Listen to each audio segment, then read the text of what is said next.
Hello, hello. Hi, everybody. Hello, hello. I would say happy Monday, but the thing of it is, I don't prefer Mondays.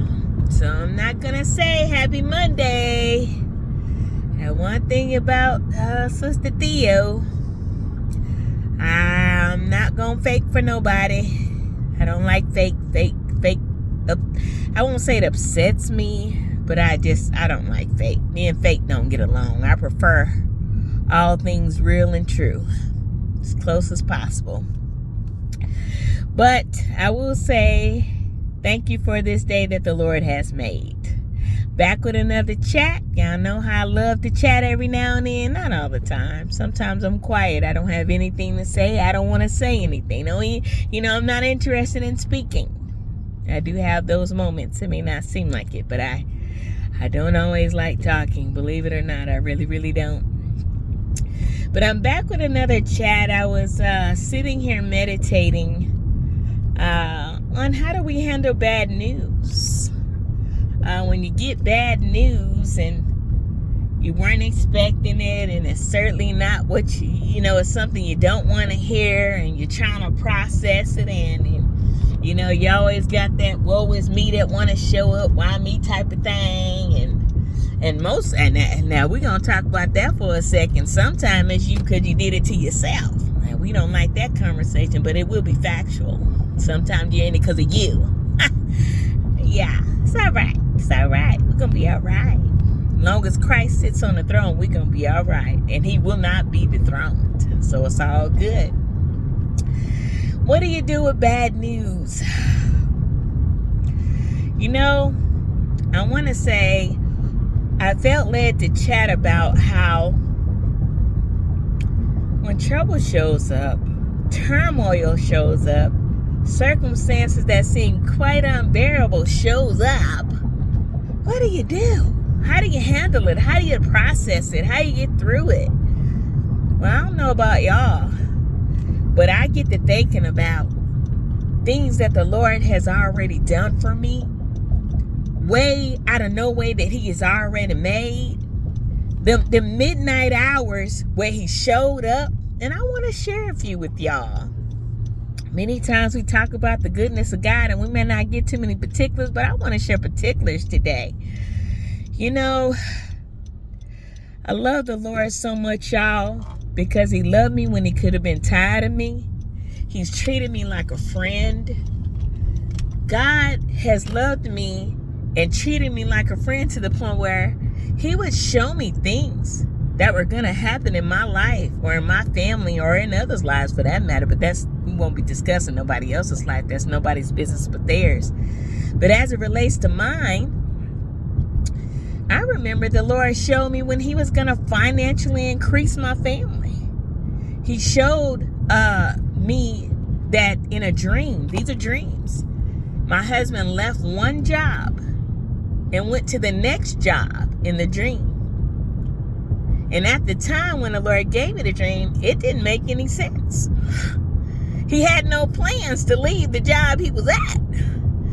And the Lord showed me that He was going to be leaving that job and going to another job. Well, guess what? The new job came with financial increase. To sum that up, the Lord showed me He was going to increase our family financially. He didn't give me all the details. If you know anything about dreaming with God, sometimes you don't get all the details, but He will give you some details. In another dream, He showed me somebody would be blessing us with something. We'll just say something. It was an important thing, by the way. We'll just call it something. He showed it to me, and at the time I'm like, this just doesn't make any sense. And within 9 months, those persons in my dream blessed us with that thing. I mean, these are true stories. And because the Lord would give me such prophetic dreams, I write them down. So you see, I'm not just talking. I have dates and times. I actually write down times too. Like when I wake up, I write that time down. I write that dream down. He give me dates and times. so I can prove to people when the dream was given to me, from the time frame he gave it to me to the time frame that the situation happened. Another dream, he was showing me that my first lady of my church was gonna insist that I do something. And in the dream, I'm thinking, okay. And I just wrote the dream down. And within weeks, when that situation came about, I knew that it was God telling me through the dream. Through the dream came to pass. She asked me to do a particular event. But because I had the dream, I knew God was in what she was asking me to do. So even though I was hesitant and afraid, I said, okay. What am I discussing? I will tell you what I'm discussing. See, when those circumstances show up, when the enemy shows up with lies, his favorite, you know what the enemy's favorite is? God is not real. You all are crazy. You're all a bunch of creeps. Well, the only problem with them lies is when results and real-time proof of the living God shows up, then who's the liar? He said what he said. Because you know what I find? Everything Father said has come to pass and is true. I didn't say what man said now. That's going to be a different horse. A horse of a different color. That's a movie line. Don't worry about it. Everything Father says, oh, you can bet your bottom dollar it's going to happen. I said Father said, not man. Because them is going to be two different things, It's a lot of lips moving, including these right here.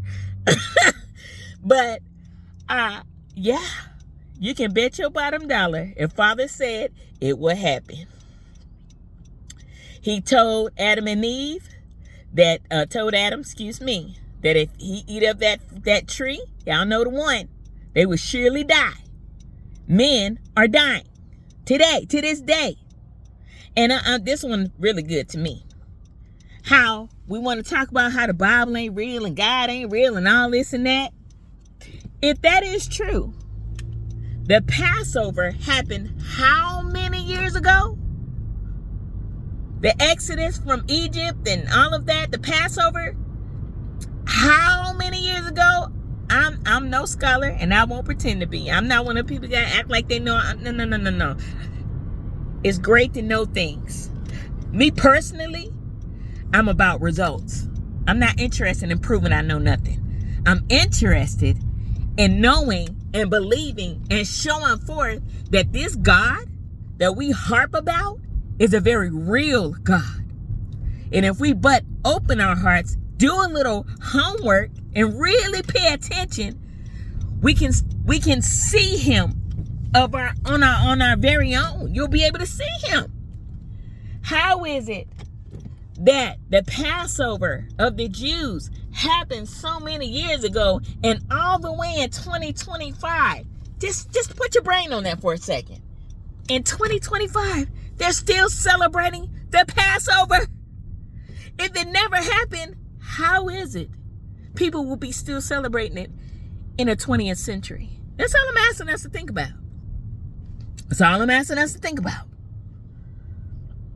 It won't be by chance. The things that we see in the earth, they're not by chance. And you know what I tell people? The denial of God's existence is not going to make them go away.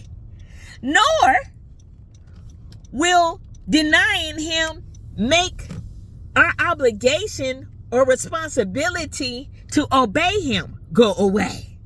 Oh, God's not real, so I don't have to. Well, yeah, he did give us free choice. But one thing none of us will be able to escape is accountability. But that's another subject. We're not discussing that. What we're discussing is when those trials and tribulations show up and those lies of the enemy come to say, God's not real. He's not for you. He's not with you. When you have those experiences, no man can take credit for. Just Re-listen to this video if you want to, whatever you like. But I'm telling you, I have time stamp, date stamp of things Father showed me, and they happen. They happen. Okay? You got to make it make sense. But see, you can't. Because things of the spirit are not things of the flesh. They are not one and the same. But his super is to the natural of every willing heart. And my heart is willing. It's not perfect yet. But it is willing. But I'm about to go on a story. I just want to share and encourage us on today, before I go, that bad news is not the end. And if God be for us, who and what can be against us? If Father God, the heavens and the earth, mighty one, be for us, who and what can be against us? So head up, brother or sister. He is for us. He is with us. And he will not fail us. He will not fail us. He will not fail us. I love y'all. Have a blessed day.